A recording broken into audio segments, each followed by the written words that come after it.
Comprendre le Coran et l'islam. Le dialogue interreligieux prôné par l'Église catholique convient-il à la nature réelle de l'islam? À la fin de la dernière vidéo présentant l'histoire réelle du Coran, invitation avait été faite à vos questions, que vous pouvez envoyer directement à l'adresse électronique. Comprendre le Coran en un mot, @laposte.net. Toute question requiert une réponse. C'est ainsi qu'est apparue cette question: le dialogue interreligieux prôné par l'Église catholique convient-il à la nature réelle de l'islam?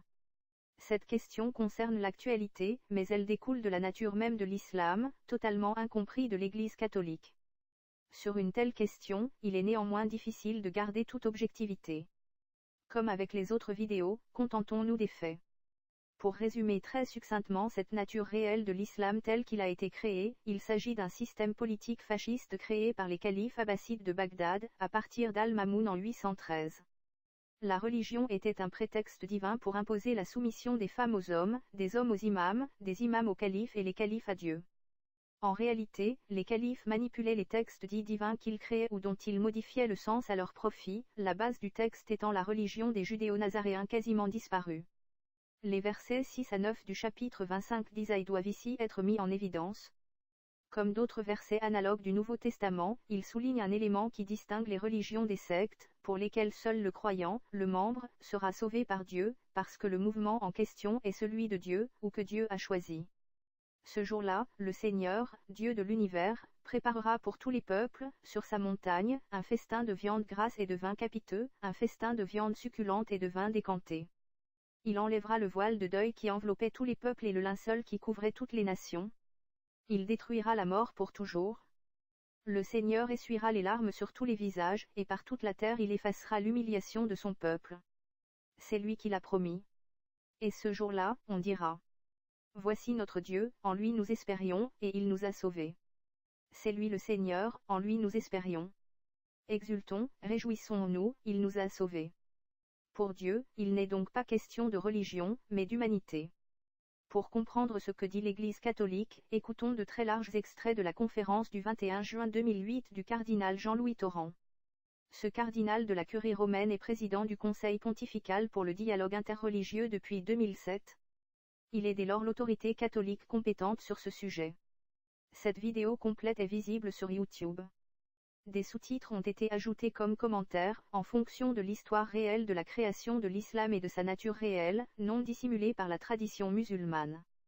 Dès à présent, mettons en lumière une distinction totale opérée par l'Église catholique. L'islam et le musulman. Le monde catholique annonce la couleur.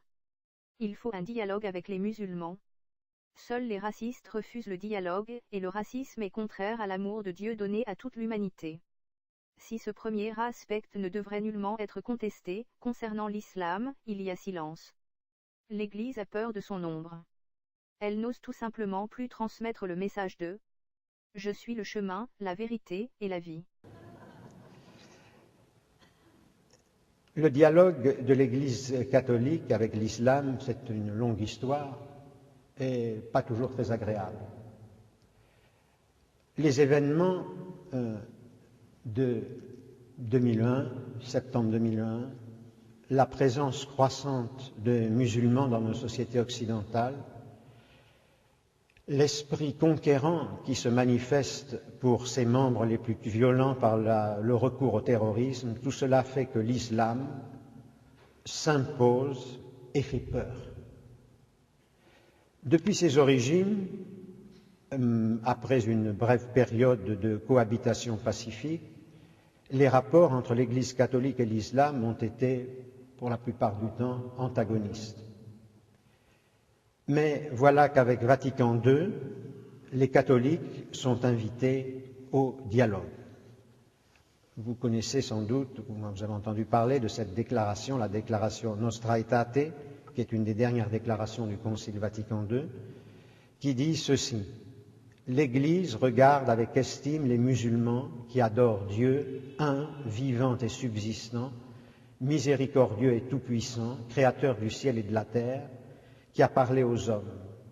Ils cherchent à se soumettre de toute leur âme au décret de Dieu, même s'ils sont cachés, comme s'est soumis à Dieu Abraham, auquel la foi islamique se réfère volontiers.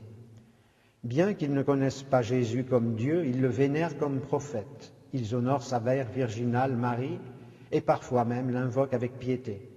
De plus, ils attendent le jour du jugement où Dieu rétribuera tous les hommes ressuscités. Aussi ont-ils en estime la vie morale et rendent-ils un culte à Dieu, surtout par la prière, l'aumône et le jeûne. Donc, nous sommes passés, je dirais, de la confrontation au dialogue, du moins en ce qui nous concerne. Mais avant de vous parler de ces relations entre l'Église catholique et l'islam, je crois qu'il est important de définir d'abord qu'entend-on par la parole islam, car il y a plusieurs manières de la comprendre.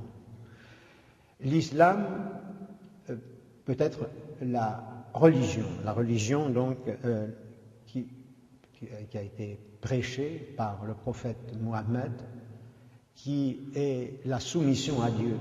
L'homme est absolument terrifié, accablé par la majesté de Dieu. Vous savez, ce geste magnifique des musulmans quand ils prient avec leur corps courbé sur le sol. Bon, d'ailleurs, en arabe, islam veut dire soumission. Alors, c'est l'islam religion. Puis, il y a l'islam qui est une civilisation bien typée du 7e siècle jusqu'à aujourd'hui, avec une aire géographique bien déterminée, de la Mauritanie à l'Indonésie. Et puis, il y a l'islam qui est la communauté des peuples qui pratiquent la religion et qui participent de cette civilisation. Alors que nous, évidemment, nous faisons toujours donc ces trois acceptions, islam religion, islam civilisation, islam communauté de peuple, sont souvent d'ailleurs vécues par les musulmans comme un tout. Alors que nous, en christianisme, nous distinguons toujours la religion, le christianisme, et la civilisation, la chrétienté. Dans les propos que je vais tenir, évidemment, je vais parler de l'islam religion. On ne sait trop rien des débuts de l'islam. Les livres historiques écrits par des musulmans apparaissent seulement au IXe siècle. Le plus ancien événement qui met en contact l'islam avec l'Église est la conquête arabe, pratiquement aux environs de l'année 634, qui concerne le Moyen-Orient, l'Égypte, la Perse, les rives du bassin méditerranéen et l'Espagne, c'est-à-dire majoritairement une population chrétienne. Avant cette époque, la tradition relate qu'en 569 ou 570, naît à la Mecque Muhammad. Muhammad est un homme qui a un sens religieux très profond et qui est frappé par le désordre religieux qui l'entoure, le polythéisme et l'idolâtrie. La Mecque, vous savez, est un centre caravanier, donc où se croisaient différentes traditions religieuses, culturelles, ethniques. Et ce centre caravanier possédait un lieu de pèlerinage autour du temple de la Kaaba et sa pierre noire que l'ange Gabriel aurait apportée à Abraham, qu'il aurait consacré à Dieu. Les icônes de Jésus et Marie furent attachées à l'intérieur de cette pierre. Donc on se trouve face à un ensemble disparate, un mélange de représentations sacrées avec des éléments juifs et chrétiens. Donc, dès le début, d'ailleurs, le prophète et ses adeptes se considèrent un peu comme les fondateurs du post-christianisme. La religion qu'ils prêchent est la dernière religion qui purifie le judaïsme et le christianisme pour les supprimer et donc les remplacer. Mohammed, le 22 décembre de l'année 609 ou 610, dit avoir été illuminé par l'archange Gabriel. Et une seconde visite aura lieu 3 ans plus tard. Mohammed va alors commencer à prêcher et à prophétiser, et ainsi va naître le Coran dont est une lecture ou une récitation déclamatoire. Et il dit que ce sont les paroles mêmes qu'il a entendues de Dieu, qu'il a pratiquement consignées par écrit. En réalité, le Coran va être conservé d'abord par la tradition orale et il sera rédigé bien après la mort de Mohammed, entre 644 et 656, dans la version actuelle que nous connaissons pendant 20 années durant. Il comporte 114 sourates, qui sont des chapitres, si vous voulez, regroupés en plusieurs sections, dont nous avons la purification, la charité, l'unicité divine, le rejet du paganisme, la création et la résurrection, qui est le premier groupe. Ensuite, nous avons, dans un second groupe, la réaffirmation de l'unicité de Dieu, la lutte contre le polythéisme et les récompenses dans l'au-delà. Et enfin, nous avons la troisième partie, l'organisation de la nouvelle communauté musulmane. Alors, comme vous savez, le Coran est la source de la loi, il domine la théologie et il organise également la vie sociale. L'islam, comme je disais, qui veut dire soumission à Dieu, comporte 5 pratiques rituelles, les 5 piliers de la foi islamique, qui sont la profession de foi en un Dieu unique, la prière, l'aumône et le jeûne, à quoi s'ajoute le pèlerinage à la Mecque. Donc il s'agit d'une dogmatique claire, un culte précis, une morale sans complication.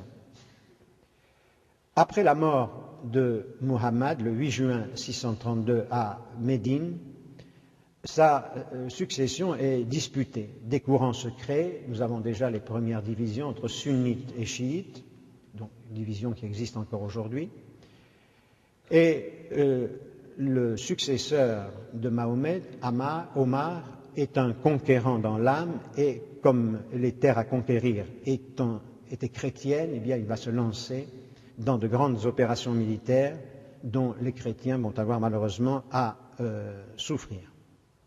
Une déferlante, on peut dire, va s'abattre en particulier sur la Méditerranée jusqu'à Poitiers où Charles Martel arrêtera les envahisseurs en 732. Pour vous donner une idée, songez qu'en 80 ans, 600 diocèses chrétiens ont disparu. Il faut dire évidemment que les conquérants ont bénéficié des divisions qui déchiraient les communautés chrétiennes, les sectes, les hérésies, la corruption aussi. Tout cela, l'ignorance religieuse, tout cela a favorisé évidemment le succès de cette déferlante. En même temps, l'islam va s'étendre à l'Est, en Inde, en Asie, en Afrique. Depuis le début, les musulmans ont adopté une attitude sceptique envers la foi chrétienne. Ils ont mis d'abord en doute l'authenticité des évangiles. Pour eux, seul serait authentique un pseudo-évangile de Barnabé, dont le plus ancien manuscrit, l'unique manuscrit en réalité, en langue italienne, remonte à la fin du XVIe siècle. Dans leur fidélité à la foi d'Abraham qu'ils partagent avec les Juifs, musulmans et chrétiens tentent de découvrir les raisons de leurs différences et les voies de leur convergence. C'est ce que dit d'ailleurs la déclaration Nostra Aetate que je citais tout à l'heure. Si au cours des siècles de nombreuses dissensions et inimitiés se sont manifestées entre chrétiens et musulmans, le Concile les exhorte tous à oublier le passé et à s'efforcer sincèrement à la compréhension mutuelle. Ce qui fait que nous sommes invités au dialogue, je dirais même dans le monde d'aujourd'hui, nous sommes condamnés au dialogue. Mais alors, qu'est-ce que le dialogue ? Bien, le dialogue, c'est la recherche d'une intercompréhension entre deux sujets en vue d'une interprétation commune de leur accord ou de leur désaccord. Le dialogue suppose évidemment un langage commun, l'honnêteté dans la présentation de sa position et la volonté de faire tout son possible pour comprendre le point de vue de l'autre. Alors, appliqué au dialogue interreligieux, ces présupposés aident à comprendre qu'en matière de religion, eh bien, il ne s'agit pas d'être gentil avec l'autre pour lui faire plaisir. Ce n'est pas une conversation de salon. Il ne s'agit pas non plus d'une négociation au sens diplomatique du terme, c'est-à-dire j'ai un problème, je résous le problème par la conversation, par des arguments de droit, et le problème est résolu, on se sépare et c'est terminé. Non, le dialogue interreligieux est la prise d'un risque. J'accepte non pas de renoncer à mes convictions personnelles, évidemment, mais j'accepte de me laisser interpeller par les convictions d'autrui. J'accepte de prendre en considération des arguments différents des miens ou de ceux de ma communauté. Nous ne disons pas toutes les religions se valent, non, nous disons tous les chercheurs de Dieu ou tous les chercheurs de l'absolu ont la même dignité. Et ça, c'est très important et c'est très différent. Non pas toutes les religions se valent, nous disons tous les chercheurs de Dieu ont la même dignité. Il s'agit, comme l'a dit une fois le pape Benoît XVI, de scruter le mystère de Dieu à la lumière de nos traditions religieuses pour discerner les valeurs capables d'illuminer les hommes et les femmes de tous les peuples de la terre, quelle que soit leur culture ou leur religion. Le pape disait « Nos traditions religieuses respectives insistent toutes sur le caractère sacré de la vie et sur la dignité de la personne humaine. Avec tous les hommes de bonne volonté, nous aspirons à la paix et pour cela, je le répète avec insistance, la recherche et le dialogue interreligieux et interculturel ne sont pas une option, mais une nécessité de notre temps. » Fin de la citation. Donc, il faut toujours revenir à la déclaration Nostra Aetate qui dit « L'Église catholique ne rejette rien de ce qui est vrai et saint dans ses religions. Elle considère avec un respect sincère ses manières d'agir et de vivre, ses règles et ses doctrines qui, quoiqu'elles diffèrent en beaucoup de points de ce qu'elle-même tient et propose, cependant apportent souvent un rayon de la vérité qui illumine tous les hommes. » Alors, on comprend mieux ce qu'affirmait le pape Jean-Paul II dans son encyclique Redemptoris Missio de 1990. Il disait « Le dialogue interreligieux n'est pas la conséquence d'une stratégie ou d'un intérêt, mais il est demandé par le profond respect qu'on doit avoir envers tout ce que l'esprit qui souffle où il veut a opéré en l'homme. Ainsi, grâce au dialogue, dit toujours le pape, l'Église entend découvrir les semences du Verbe, ces rayons de la vérité qui illuminent tous les hommes, semant ces rayons qui se trouvent dans les personnes et dans les traditions religieuses de l'humanité. Il en résulte pour le pape que les autres religions constituent un défi positif pour l'Église d'aujourd'hui. En effet, elles l'incitent à découvrir et à reconnaître les signes de la présence du Christ et de l'action de l'Esprit, et aussi à approfondir son identité et à témoigner de l'intégrité de la révélation dont elle est dépositaire pour le bien de tous. Alors, j'en viens à ce que je disais au tout début de mon entretien. L'islam fait peur. On peut se demander, même de manière plus générale, pourquoi les religions font peur. Alors, moi, je dirais, nous n'avons pas à avoir peur des religions, parce qu'en général, elles prêchent la fraternité. Nous devons craindre leurs adeptes, car les religions ne font pas la guerre. Ce sont leurs adeptes qui font la guerre. Ce sont eux qui pervertissent la religion en la mettant au service d'un mauvais projet. Dans le fond, la religion peut devenir quelque chose de bien ou de mal dans la mesure où elle est mise au service d'un projet qui est en vue du bien ou bien qui est une aliénation. Ça dépend de l'orientation.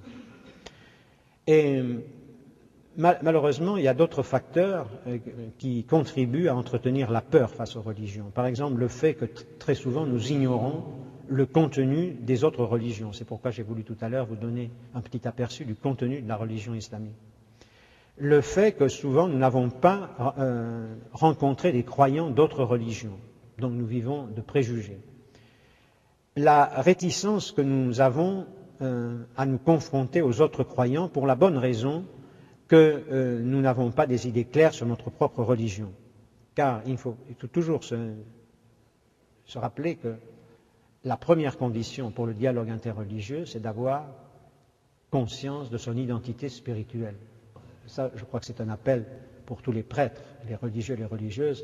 Nous avons à transmettre le contenu de la foi si nous voulons que dans une société plurireligieuse, pluriculturelle, être en mesure de rendre raison de l'espérance qui est en nous, comme le demande saint Pierre. Nous avons avec l'islam, évidemment, des choses qui nous séparent, donc le rapport avec les écritures respectives, le Coran, comme je disais tout à l'heure, est pour un musulman une dictée surnaturelle, alors que pour un chrétien, la révélation n'est pas un livre, mais une personne. Jésus, pour nous, ce qui est important, plus que le message, c'est le messager. La personne de Jésus, que les musulmans considèrent comme un prophète exceptionnel, certes, mais inférieur à Mahomet, qui reste le sceau des prophètes. La Trinité, qui fait dire aux musulmans que nous sommes très ambigus lorsqu'il s'agit de dire que Dieu est un.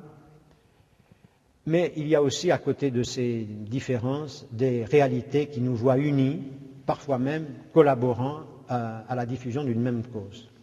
Par exemple, lorsque nous disons tous que nous croyons en un Dieu qui est l'auteur de la vie et du monde matériel, créateur du ciel et de la terre, nous reconnaissons tous le caractère sacré de la personne humaine. Par exemple, ça nous a permis, au sein des Nations Unies, de collaborer avec les délégations des pays musulmans lorsque, il y a quelques années, certaines délégations occidentales voulaient qu'on inscrive la maternité parmi les maladies mondiales. Et également, ça nous permet aussi de collaborer ensemble pour la défense du caractère sacré des symboles religieux, la fameuse question des caricatures. Donc, je crois que si l'on est à la fois conscient de ce qui nous sépare et de ce qui nous rassemble, eh bien, un climat propice s'établit peu à peu. C'est un peu l'expérience que j'ai après cette année de responsabilité au sein de ce Conseil. Lorsqu'on s'écoute, lorsqu'on se regarde, lorsqu'on devient un peu amis, eh bien, il est capable, on peut faire un bout de chemin ensemble. Évidemment, je ne dis pas qu'il ne faut pas être trop candide, mais comme a dit le pape Benoît XVI en Turquie, nous sommes appelés à travailler ensemble afin d'aider la société à s'ouvrir à la transcendance en reconnaissant au Dieu Tout-Puissant la place qui lui revient. Comme nous l'avons constaté, peu après cette prise de fonction, le cardinal Jean-Louis Torrent montre étrangement une soumission totale à la tradition musulmane. Ceci aurait dû être impensable pour un homme d'Église, de surcroît avec de telles responsabilités. En effet, la tradition musulmane est la pièce principale du Pâques servi à tout musulman, on lui fournit la parole incréée de Dieu, le Coran, absolument incompréhensible seul et sans explication. Et on lui fournit la tradition musulmane, soit la sira et les hadiths, élevés artificiellement au même niveau que le Coran, est censé être son mode d'emploi, sa clé de lecture. On impose aux musulmans d'ouvrir le Coran avec cette clé, et non avec une autre. Ainsi, pour être musulman, il faut croire à la véracité de la tradition musulmane. La profession de foi musulmane est claire. J'atteste qu'il n'y a de Dieu que Dieu, et que Mahomet est son prophète. La première partie provient directement de la Bible via le Coran. La deuxième partie provient de la propagande du calife Omiyad Abd al-Malik, signifiant alors que ce calife était le représentant de Dieu. Mais la tradition musulmane en a changé le sens au profit du prophète qu'elle a créé. Ainsi, la croyance en la prophétie de Mahomet est devenue la pierre angulaire de la tradition musulmane, que le cardinal Torrent ne conteste pas. L'islam fait peur. Pourquoi il fait peur? Parce qu'on le connaît mal, parce qu'il est desservi par le terrorisme international, qui est à base de motivation religieuse souvent. Bien que ce n'est pas la religion qui cause des problèmes, mais il y a toujours une dimension religieuse à cause justement de l'absence de distinction entre le politique et le religieux. Et donc je crois que beaucoup de problèmes viennent de l'ignorance. Alors je dis toujours, nous avons réussi à éviter le clash des civilisations. Évitons le clash des ignorances. Pour vous, le clash des civilisations, il est derrière? Oui, je pense. Mais évitons le choc des ignorances. Parce que très souvent, c'est ça qui est terrible, c'est que il y a des préjugés, des slogans. Personne ne connaît réellement l'islam. Qui a ouvert un Coran? Il y a des personnes qui n'ont jamais rencontré un musulman. Autrement dit, vous seriez d'accord avec les musulmans eux-mêmes qui disent aujourd'hui qu'ils souffrent d'islamophobie en France? Ça, je ne vis pas ici, je n'oserais pas le dire, mais je pense qu'il y a un déficit de connaissances, incontestablement. Même après 40 ans, nous ne nous connaissons pas assez. Et finalement, dans le dialogue, il faut accepter l'autre tel qu'il est dans son altérité. Et voir ce qu'il a de commun avec nous, ce qui nous sépare, et mettre ce que nous avons en commun au service de la société. Pourquoi cette gêne, ce malaise? Parce qu'il entrave même la réalité, la vérité, enfin. Parce que je crois que c'est une crise de la culture. Une crise de la culture et peut-être aussi dans quelques failles dans la catéchèse. Jusqu'à maintenant, tous les petits progrès que nous avons accomplis sont restés au niveau des élites. Jamais, par exemple, ces progrès n'ont inspiré une loi, n'ont inspiré un règlement administratif, jamais au niveau de la rue non plus. Alors est-ce que ça reste C'est- dans voilà. des paroles vaines ou bien Non, pas du parole, mais ça reste au niveau des élites. Quelques années plus tard, l'analyse du cardinal Torrent n'a nullement changé. L'erreur principale est de considérer l'islam comme une religion, ce qui est un non-sens total pour un religieux chrétien. En effet, accepter l'islam comme religion signifie l'acceptation de son Dieu. Or, comme le Dieu des chrétiens est un Dieu d'amour, et que l'islam affirme avoir le même Dieu, c'est Allah, ce Dieu ne peut qu'être d'amour. Donc, le message de l'islam ne peut qu'être message d'amour, et les musulmans pour lesquels l'acte de haine prévaut ne peut dès lors pas être musulman. Nous avons vu que l'histoire démontre que le point de départ de ce raisonnement est totalement faux. Le Dieu décrit dans les sourates abrogeantes, donc les plus importantes, était en réalité le calife abbasside, et le prophète était mis au service de sa propagande. Et pourtant, comment Allah peut-il être Dieu, car Jésus-Christ est Dieu pour le cardinal Torrent, et il n'est qu'un simple prophète pour les musulmans. Là aussi, l'Église reste muette. Est-ce qu'une naïveté Ah non, des catholiques alors, sur l'islam? Il faut bien voir une chose, c'est qu'une bonne partie du monde orthodoxe n'a cessé de vivre avec les musulmans. Donc vous avez en Syrie, en Irak, au Liban, en Égypte, vous avez... et en Russie, vous avez tout à fait raison. Donc les musulmans, ils connaissent. C'est pas quelque chose d'abstrait avec lesquels il faudrait avoir de bonnes relations. Ils ont vécu et ils vivent au Mais est-ce contact que les uns Rome, des en autres. l'occurrence, on parlait du Concile Vatican II, était suffisamment informé, suffisamment à discerner avec justesse ce qu'il fallait voir? Alors, moi, M. Besançon me dira si je me trompe. Je me demande si l'Église catholique n'a pas été un moment prisonnière de son désir d'être prudente et de bien faire. Vous parliez de bons sentiments. Et c'est ce qui fait qu'à un moment, on n'a pas trop parlé de ces choses-là pour être prudent. Je ne sais pas ce que vous en pensez. Vous avez tout à fait raison. Ce qui s'est passé, c'est qu'on voulait être gentil. Voilà. Et la gentillesse est une vertu démocratique. Et puis, il y a eu un accident, si vous voulez. Les discussions sur les Juifs ont été extrêmement dures au Vatican, pointilleuses. Enfin, ça a pris beaucoup de temps. Et finalement, il y a eu un bon accord et ça a marché. Mais ça a été vraiment très, très examiné. Alors, les musulmans ont dit Inou. Alors, sur un coin de table, on a fait la déclaration Nostra Aetate, qui, à mon avis, rend prisonniers les souverains pontifes successeurs, qui restent prisonniers de Nostra Aetate, qui, à mon avis, est mal rédigé, ou rédigé trop vite, ou ne tient pas compte. Mais est-ce que ce n'est pas le métier, Marie-Joëlle Guillaume, de l'Église, justement d'éviter d'avoir des ennemis? Est-ce que ce n'est pas son rôle? Elle doit essayer de ne pas avoir d'ennemis, mais cela dit, elle a une obligation de discernement, étant donné que notre foi est quand même une foi catholique, donc je l'affirme, où l'intelligence a sa part. Je ne vois pas au nom de quoi on devrait s'interdire le discernement. Le discernement est-il en effet interdit à l'Église? Jésus-Christ a-t-il été gentil lorsqu'il a expulsé les marchands du temple? N'a-t-il pas dit? Maintenant, au contraire, que celui qui a une bourse la prenne et que celui qui a un sac le prenne également, que celui qui n'a point d'épée vende son vêtement et achète une épée. Jésus, en s'adressant à ses disciples, a dit, « Vous êtes le sel de la terre. Mais si le sel perd sa saveur, avec quoi la lui rendra-t-on?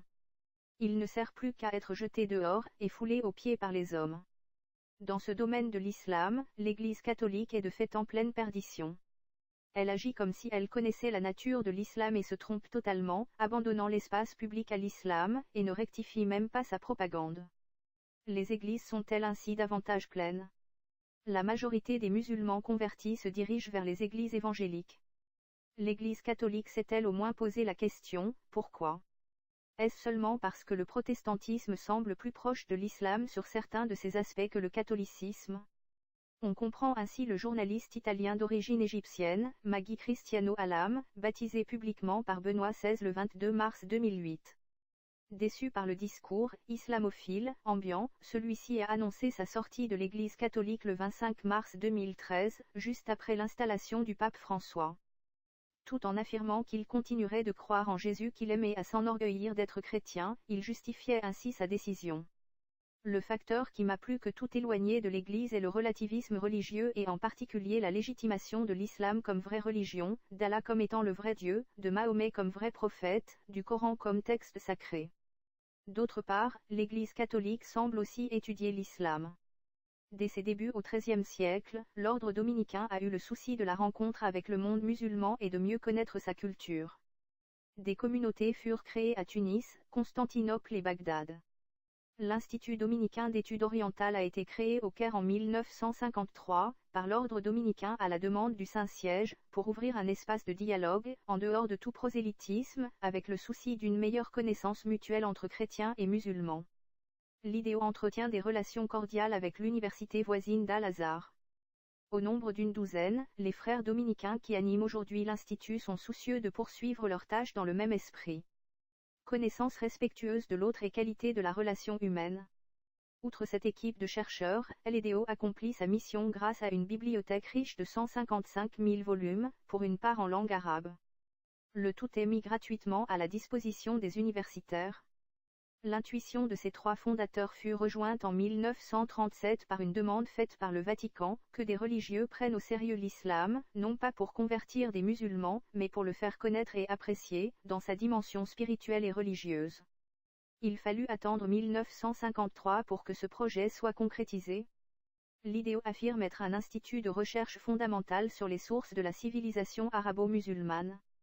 De fait, de par sa situation géographique en plein monde musulman en pleine tourmente, l'Institut dominicain d'études orientales est soumis à l'islam. Ces dominicains ne peuvent pas dénoncer les mensonges de l'islam sans risquer pour leur vie. Mais, visiblement, ils ne désirent pas non plus connaître la vérité de l'histoire de la création de l'islam, et la nature même de l'islam ne les intéresse tout simplement pas, ce qui semble totalement incompréhensible. Il y a de fait un effacement total de l'objectif affiché de recherche fondamentale au profit d'être un centre de documentation au profit de l'islam. Une autre source de recherche chrétienne existe. Il s'agit des Capucins. Sur leur site internet, lorsqu'ils fonctionnent, l'angélisme disparaît enfin, et une tentative louable de vérité existe, certes avec certaines erreurs. Mais qui n'en commet pas. La grande majorité des informations ainsi transmises est correcte, et il devient possible de percevoir la véritable nature de l'islam, non dans ses détails, mais dans une certaine cohérence. La langue de bois y est abandonnée. Dès lors, pourquoi la main droite et la main gauche de la même Église catholique agissent-elles de manière aussi divergente? Pourquoi ce refus systématique d'envisager la réalité? Pour encore mieux disperser les forces disponibles de l'Église, l'Institut pontifical d'études arabes et d'islamologie, le PISE, fut fondé à Tunis en 1926 par les Pères blancs d'Afrique. Il s'agit d'un centre d'études fondé sur la recherche concernant la langue arabe, dont les activités préparent à la rencontre avec les musulmans, dans le respect et en fonction d'une mutuelle compréhension. En 1964, l'Institut fut transféré à Rome, s'appelant alors « Institut pontifical d'études arabes », pour ne pas être confondu avec l'Institut pontifical oriental. Sa volonté principale est l'étude de textes arabes, de fait sans lien avec l'étude critique de l'islam. L'Institut pontifical oriental ne s'occupe que très peu de l'islam, et concentre ses recherches sur les églises orientales. Si nous avons jusqu'à présent vu cette question d'un point de vue catholique, une réponse du monde musulman existe. Il s'agit de la « Lettre des 138 » à l'initiative de l'Académie jordanienne pour les recherches sur la civilisation islamique, laquelle s'est engagée dans le dialogue islamo-chrétien depuis près de 20 ans. 138 représentants de l'islam contemporain ont adressé le 13 octobre 2007 une lettre ouverte aux responsables des églises chrétiennes du monde entier, à commencer par le pape Benoît XVI, en les citant par leur nom et leur fonction. Cette lettre des 138 se veut donc l'expression d'un consensus élargi quant aux signataires et d'un développement substantiel de certains passages essentiels de la précédente lettre des 38.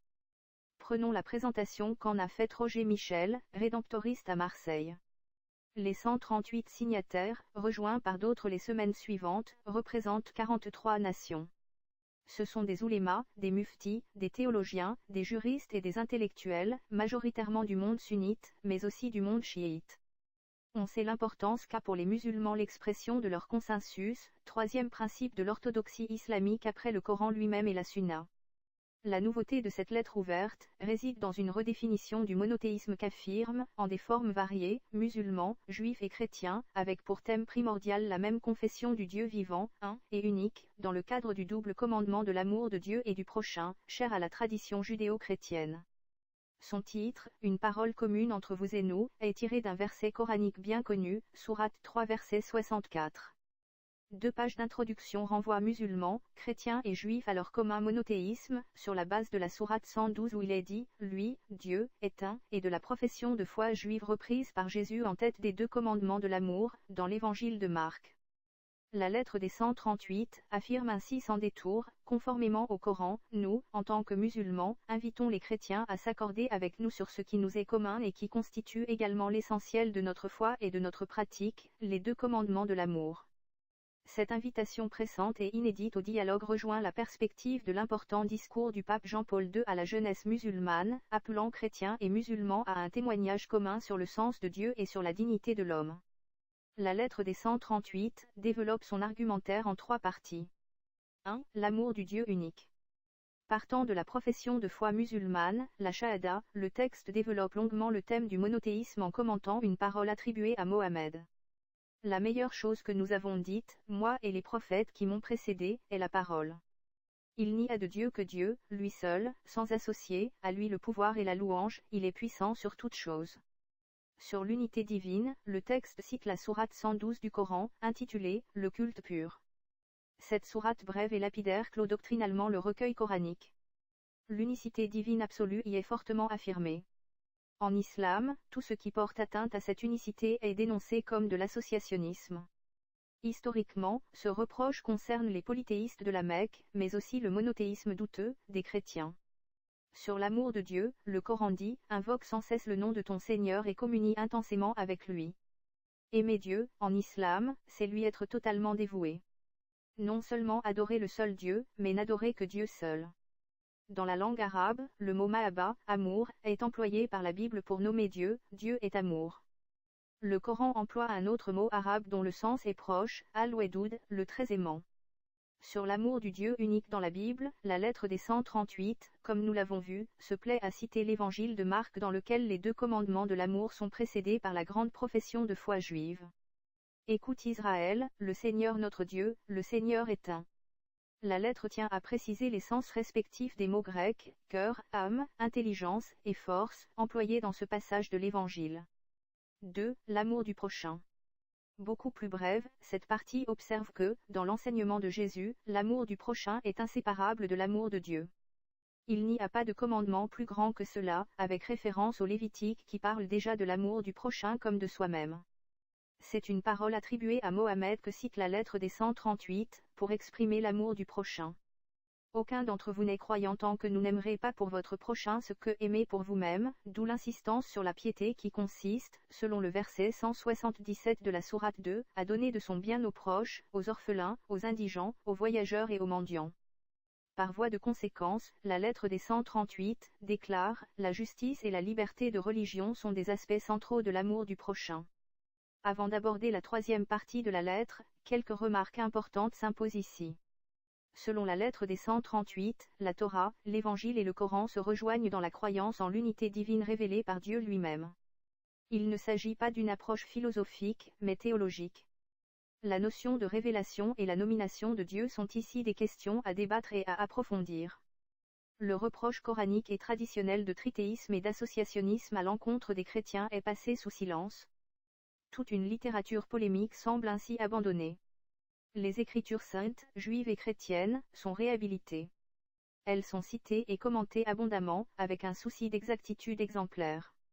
Ici encore, la théorie traditionnelle de la falsification des écritures antérieures au Coran est de fait abandonnée. La 4e des 23 notes du document fait même recours à un texte de Saint Paul, première lettre aux Corinthiens, chapitre 17, verset 12. L'islam est présenté comme un rappel de la révélation judéo-chrétienne, non comme une nouveauté qui apporterait un plus à cette révélation. On peut voir en tout cela un saut qualitatif, une étape importante sur le chemin de la rencontre et du dialogue islamo-chrétien. 3. Venez à une parole commune entre vous et nous. Cette invitation coranique, sourate 3, verset 64, reprise par la lettre des 138, part d'un constat. Pas de paix mondiale sans paix entre les religions, d'autant plus que chrétiens et musulmans constituent plus de la moitié de la population mondiale. Une exigence est clairement formulée, musulmans, chrétiens et juifs devraient être libres de suivre leurs religions respectives, selon ce qui est écrit dans le Coran, pas de contrainte en religion, sourate 2, verset 256. Justice et liberté religieuse, on l'a vu, sont incluses dans l'amour du prochain. Jésus déclare, qui n'est pas contre nous et pour nous, Marc chapitre 9 verset 40. Or, affirme la lettre des 138, les musulmans croient en Jésus, envoyé de Dieu, son Verbe déposé dans le sein de Marie, un esprit émanant de lui, sourate 4 verset 171. Il y aurait donc là une croyance commune, même si la foi des chrétiens au sujet de Jésus est très différente. Et la lettre de citer en conclusion le verset coranique du pluralisme religieux, si Dieu l'avait voulu, il aurait fait de vous une seule communauté. Mais il a voulu vous éprouver par le don qu'il vous a fait. Cherchez à vous surpasser les uns les autres dans les bonnes actions. Votre retour, à tous, se fera vers Dieu, il vous éclairera, alors, au sujet de vos différends, sourate 5 verset 48. La réponse de Benoît XVI. Par l'intermédiaire du cardinal Berton, secrétaire d'État, le pape Benoît XVI a répondu à cette lettre le 19 novembre 2007, adressant sa réponse au prince de Jordanie Ghazi bin Mohammed bin Talal. Le pape exprime toute sa gratitude devant ce geste, et affirme être disponible pour recevoir le prince Ghazi et une délégation des signataires de la lettre. Benoît XVI voit dans la lettre des 138 un fond commun qui pousse chrétiens et musulmans à baser le dialogue autour de 4 points. Un respect effectif de la dignité de chaque personne. Une connaissance objective de la religion de l'autre. Le partage de l'expérience religieuse. Un engagement commun à promouvoir un respect et une acceptation mutuelle parmi les plus jeunes générations. Benoît XVI insiste sur une éthique à promouvoir ensemble, la vie de tout être humain est sacrée, pour les chrétiens comme pour les musulmans. Il y a de nombreuses choses à faire ensemble au service des valeurs morales fondamentales. Le pape déclare également, sans ignorer ou minimiser nos différences entre chrétiens et musulmans, nous pouvons, et même nous devons regarder ce qui nous unit. La croyance en un seul Dieu, créateur bienveillant et juge universel qui, à la fin des temps, regardera chaque personne en fonction de ses actions. En cette déclaration se trouve le fondement d'un dialogue théologique possible entre chrétiens et musulmans. On sait que l'unicité de Dieu, la croyance au jugement dernier, l'action comme mesure du mérite humain sont les dogmes essentiels qui font le cœur de la foi islamique. Benoît XVI souligne enfin l'attention donnée dans la lettre des 138, au double commandement de l'amour, comme en écho à son encyclique, Deus Caritas Est. Avant de conclure, 2 remarques s'imposent sur ce texte. La première remarque est qu'il semble constituer un progrès énorme en faveur du rapprochement entre chrétiens et musulmans. Mais, toujours selon Roger Michel, si cette lettre a été bien reçue dans le monde chrétien, la presse arabo-musulmane a été plus que discrète. En France, nos interlocuteurs musulmans ne se sont pas sentis concernés par l'initiative jordanienne. Cela montre l'immobilisme de l'islam, et le grand écart entre l'islam des salons et l'islam de la rue, le premier s'accommodant parfaitement des valeurs occidentales, et pas du tout le second, aux prises aux problèmes sociaux. La deuxième remarque provient de l'étude historique à l'origine de ces vidéos, si cette lettre musulmane paraît acceptable pour le christianisme, elle ne l'est en réalité pas du tout, non pour son contenu, mais pour ses références. En effet, nombre de justifications apportées proviennent des sourates dites médinoises et des hadiths, soit les volontés des califes. Il est inacceptable pour le chrétien d'accepter un rapprochement avec qui que ce soit parce que l'on pourrait comprendre un tel besoin en lisant Mein Kampf, le petit livre rouge de Mao, le livre vert de Kadhafi ou d'autres insanités analogues. Je voudrais aborder dans cette vidéo la question du comportement qui semble étrange à de nombreux catholiques.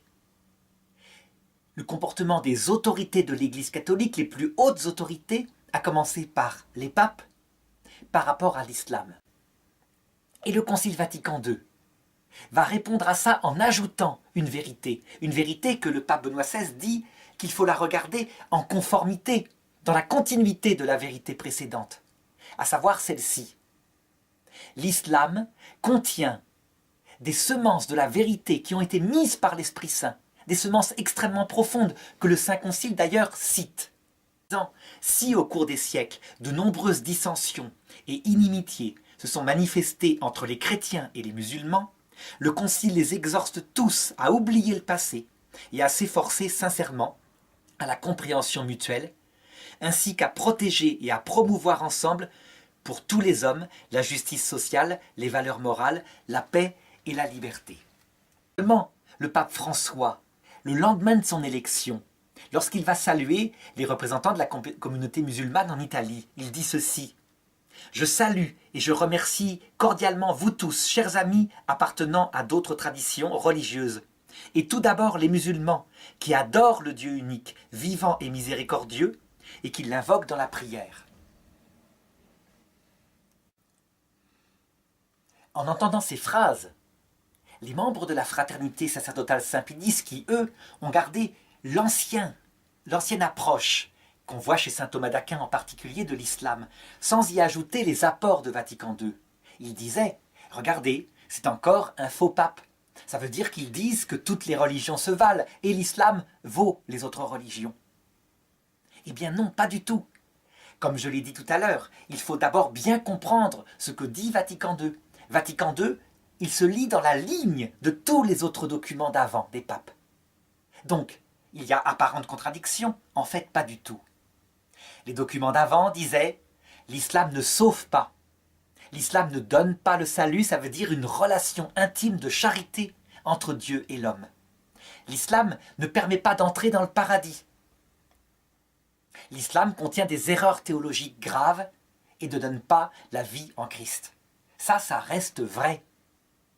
Seulement, ce qu'ajoute le Concile Vatican II, c'est que si l'islam ne sauve pas, ne donne pas la vie en Christ, l'islam contient des dispositions, des préparations qui, lorsque le Christ proposera le salut à tout homme, comme l'affirme le Concile, eh bien, les prépare à l'acceptation de l'évangile du Christ.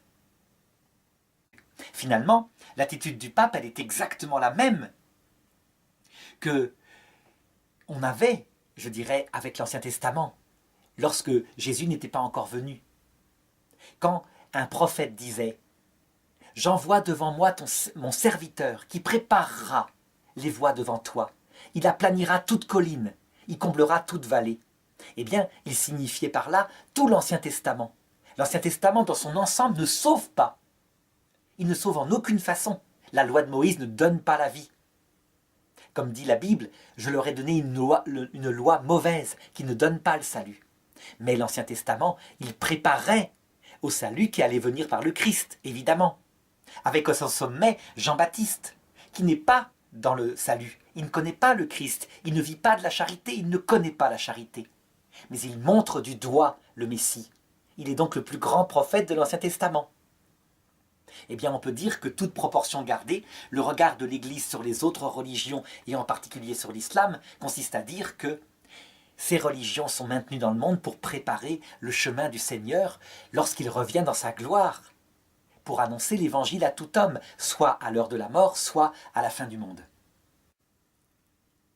Alors je voudrais maintenant parler de l'attitude pastorale de l'Église par rapport à l'islam.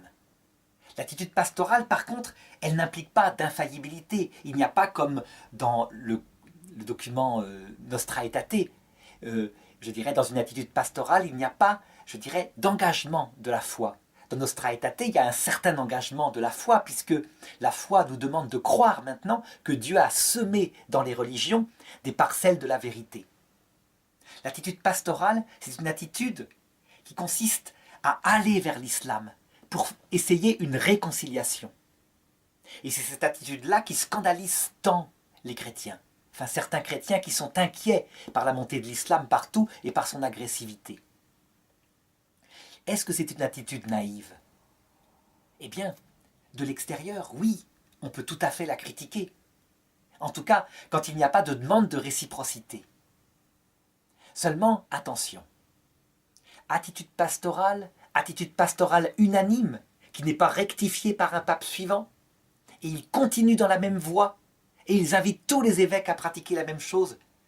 Tout cela, alors que c'est dit dans le Concile Vatican II, ça sent une orientation venant du Saint-Esprit. Alors évidemment, ce n'est pas facile à admettre pour ceux qui sont inquiets. Je dirais que c'est de l'ordre de l'acte de foi. Mais si on suit les prophéties bibliques, l'islam ne vient pas de Dieu. Il vient d'un homme qui a inventé une religion. Cet homme-là, sa religion, elle a été bénie. après coup, pour plusieurs raisons, peut-être à cause de la raison suprême, la tour de Babel, parce que Dieu sur terre ne veut pas qu'il y ait une seule religion, sinon l'orgueil prend cette religion, aussi sainte soit-elle, et ses prêtres se mettent à tuer. Donc il divise le monde, comme à Babel, en plusieurs langues, et les hommes ne se comprennent pas. Si c'est ça, alors, on comprend pourquoi le Concile Vatican II dit que cette religion ne donne pas le salut, elle ne reçoit pas l'héritage d'Abraham, c'est vrai, Ismaël a été chassé. Mais qu'elle est bénie de Dieu et qu'elle adore le même Dieu, elle descend d'Abraham. Alors maintenant, lorsqu'on lit la Bible, qu'on va plus loin avec ce même regard sur les textes dans leur sens caché, leur sens prophétique, c'est-à-dire le texte de l'histoire d'Abraham, il a un sens matériel, mais il signifie quelque chose d'autre qui se passe plus tard. Eh bien, lorsqu'on lit la Bible, on s'aperçoit qu'il y a, tout au long de la Bible, d'autres histoires où deux frères qui sont en rivalité agissent. Et ce qu'il est intéressant de regarder, c'est la manière dont deux frères, quelque part, qui seraient en hostilité, se seraient réconciliés. Eh bien, il y a un texte qui en parle. C'est tout simplement l'histoire des fils de cet Isaac dont je viens de parler. Isaac a eu deux fils, des jumeaux, à savoir Ésaü, un homme poilu, un chasseur qui vit dans le désert, qui a un arc, qui est guerrier. Et puis, le fameux Jacob, qui deviendra Israël, d'où naîtra l'Alliance sainte, les 12 tribus d'Israël, qui est un homme fin, que sa mère, Rebecca, préfère, parce qu'il est doux, parce qu'il est cultivé. Il n'aime pas trop la chasse. Seulement, les deux frères sont en conflit. L'aîné, c'est Ésaü, et c'est lui qui doit hériter. Le cadet, c'est Jacob. Et Jacob va réussir à prendre l'héritage d'Ésaü en se faisant passer pour son frère et en se faisant bénir. Si bien que, en fait, toute leur jeunesse, c'est un conflit. Des conflits permanents. Qui sera le préféré du père? Qui sera le plus grand? Ils se battent pour avoir plus de richesses. Et celui qui obtient les bénédictions, eh bien, c'est Jacob. Il y a pour moi, dans cette histoire, encore une fois, une parabole prophétique qui illustre la vie que les deux religions issues des Juifs ont eue. Et comme dit le Concile Vatican II, qui n'ont pas cessé de se faire la guerre, de se prendre des parts de marché, d'être en conflit. Eh bien, il faut regarder maintenant comment ces deux frères se sont réconciliés. C'est ça qui va peut-être éclairer l'attitude des papes poussés par l'Esprit Saint. Cette histoire se trouve dans la Genèse au chapitre 33. Et là, il faut directement aller lire le texte, même si moi je vais les raconter à ma manière. D'abord, Jacob essaye de rentrer, après avoir fondé sa famille, pour se rapprocher de son frère Ésaü. Et il a peur, parce qu'Ésaü, il le sait, il est devenu puissant, il est un guerrier. Il a une nombreuse troupe militaire derrière lui. Avant de l'affronter et de le rencontrer, il passe une mauvaise nuit. Et toute la nuit, dit la Bible, il se bat contre l'ange de Dieu. Et l'ange le frappe à la hanche. Et Jacob en restera boiteux. C'est-à-dire qu'il en restera marqué par ce combat de cette nuit-là. Il demande à l'ange de le bénir. Et l'ange, effectivement, accepte de le bénir. Le lendemain, il s'approche de son frère, Ésaü, qui n'est pas loin. Et il le voit de loin avec ses guerriers. Alors voilà comment il s'organise. Il se met avec devant lui-même, derrière ses femmes, puis ses enfants les préférés. Et 7 fois, avant d'approcher Ésaü, il se prosterne devant lui. Il a peur, il le fait par peur, il faut le reconnaître. Mais il le fait aussi parce qu'il a souffert et qu'il a mûri. Lorsqu'il approche enfin de son frère, alors voilà ce qui se passe. Vivait derrière et qui le voyait s'humilier ainsi, alors que normalement on ne se prosterne que devant Dieu. Eh bien, il y a dû avoir des récriminations. Et surtout, une grande peur, en se disant « À quoi ça va tourner tout ça? Il est complètement naïf. » Or, contre toute attente, Ésaü l'embrasse et se réconcilie en pleurant. Ça signifie quelque chose.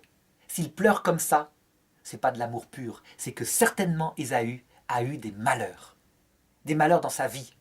Et il a souffert et il a compris des choses. La suite du texte raconte comment Ésaü, tout à l'enthousiasme de s'être réconcilié avec son frère, lui dit « Nous irons ensemble et nous t'accompagnerons, nous irons sur la même terre. » Et Jacob lui dit « Non, pars devant, c'est mieux, mes enfants marchent lentement, nous te suivrons et nous te rejoindrons. » Et Ésaü accepte, il part devant. Seulement, Jacob, qui est intelligent, qui se souvient de tous les conflits qu'il y a eu, et bien loin d'aller rejoindre son frère, il va habiter sur une autre terre. Et c'est ainsi que les deux frères vivent chacun dans leur territoire. Et à ce moment-là, ils trouvent la paix. Eh bien, je pense que ce texte, il est prophétique. Je pense que, c'est mon opinion, que l'Esprit Saint pousse les papes, l'Église catholique entière, depuis le Saint Concile Vatican II, à se prosterner 7 fois devant son frère, l'islam, devant les musulmans. C'est exactement le texte de Vatican II que j'ai lu tout à l'heure et que je ne peux que relire maintenant. Je veux dire par là une perfection du comportement chrétien. Une perfection d'autant plus méritoire que, actuellement, les chrétiens d'Orient sont persécutés, non pas par des musulmans, mais par des islamistes qui tuent d'abord les musulmans, parce que eux, ils voudraient la guerre. Symboliquement, ces islamistes, peut-être, symbolisent la tentation qu'a dû avoir Ésaü d'attaquer son frère maintenant qu'il était puissant avec son armée. Si le texte biblique est prophétique, et il faut là un acte de foi, ça veut dire que nous sommes dans une situation de démunis. Nous sommes à une période où on a l'impression qu'au contraire, l'islam va faire une grande guerre mondiale, que ça va mal se terminer. Si ce texte est prophétique, eh bien, peut-être de notre vivant, nous en verrons les résultats. Seulement, il ne faut pas se faire d'illusions.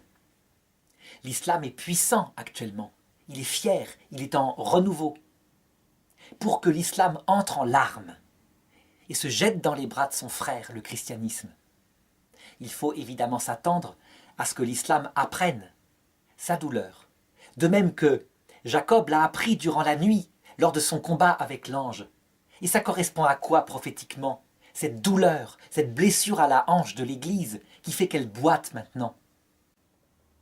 Je pense que ce combat avec l'ange et cette demande, cette supplication des papes pour que Dieu bénisse l'Église, malgré ses échecs visibles, eh bien, il est agréé de Dieu.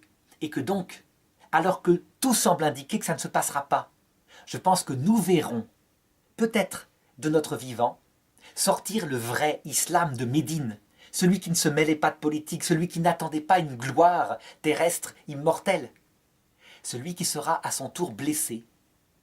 Et là, je ne peux qu'inviter les auditeurs à regarder une deuxième vidéo que j'ai mise dans le site eschatologie.free.fr où je manifeste les propres prophéties que l'islam a vis-à-vis de sa propre fin. Et c'est absolument étonnant, parce que ces prophéties en question qui sont dans des hadiths, c'est-à-dire des propos tenus par le prophète Mohammed, leur prophète qui n'est pas le nôtre, nous catholiques on ne peut pas croire que c'est un prophète puisqu'il dit des choses contre Dieu, contre notre foi. Leur prophète recevait ces paroles qui le faisaient beaucoup pleurer, racontent les témoins, à savoir que l'islam connaîtrait une grande guerre vers la fin du monde, que la Mecque et Médine seraient détruits. La Mecque, c'est un des 5 piliers de l'islam, donc c'est un ébranlement de leur religion.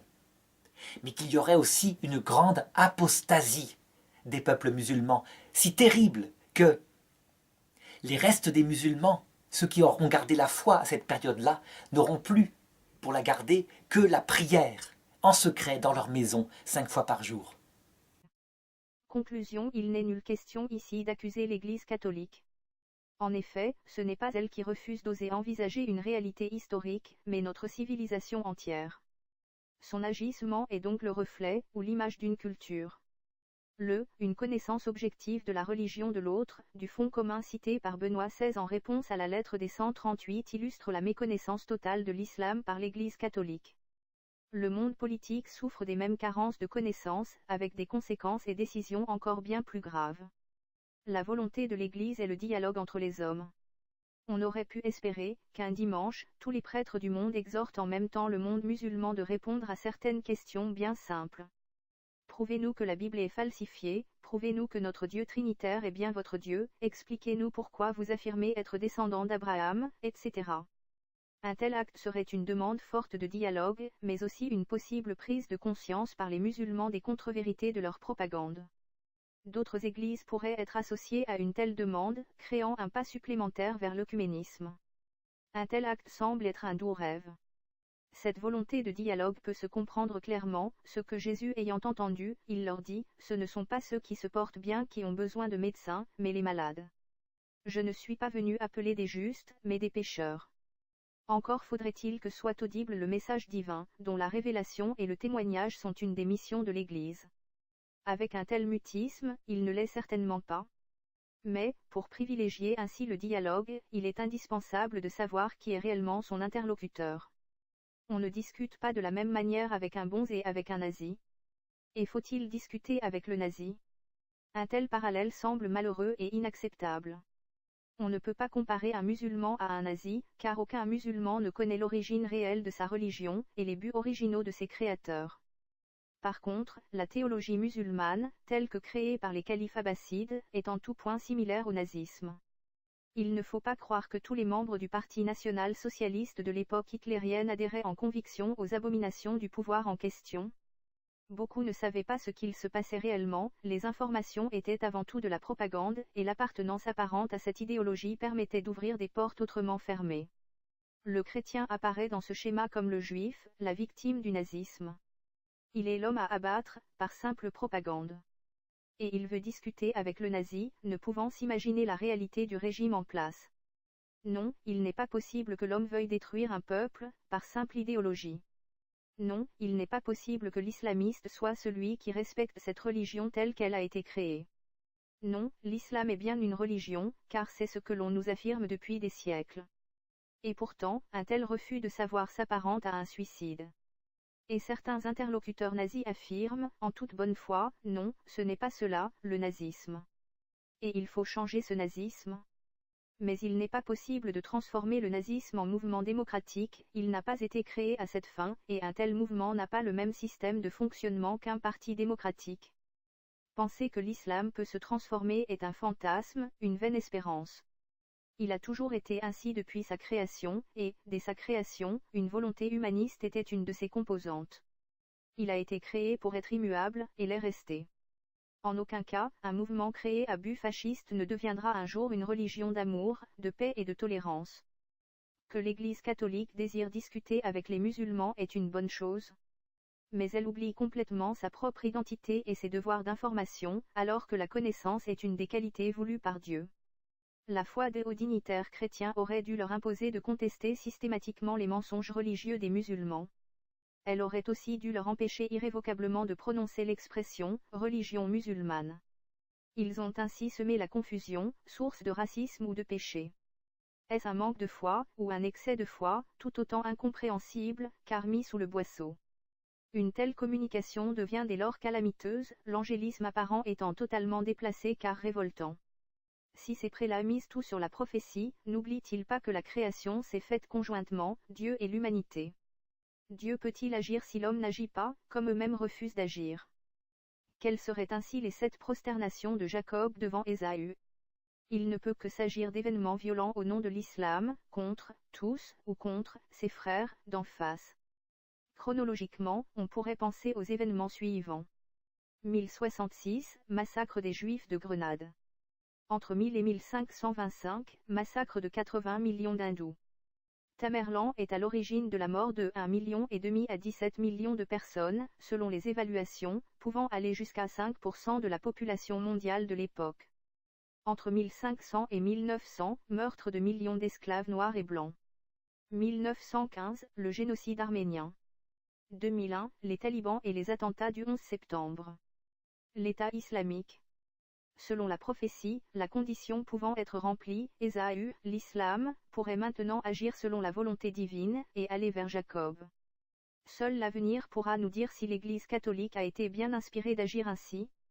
Mais, quoi qu'il en soit, s'il s'agit de l'espérance du haut clergé, il s'agit par celui-ci d'un accaparement inacceptable du message divin, celui-ci devant être compréhensible pour tout membre de l'Église catholique, et destiné à tous les hommes.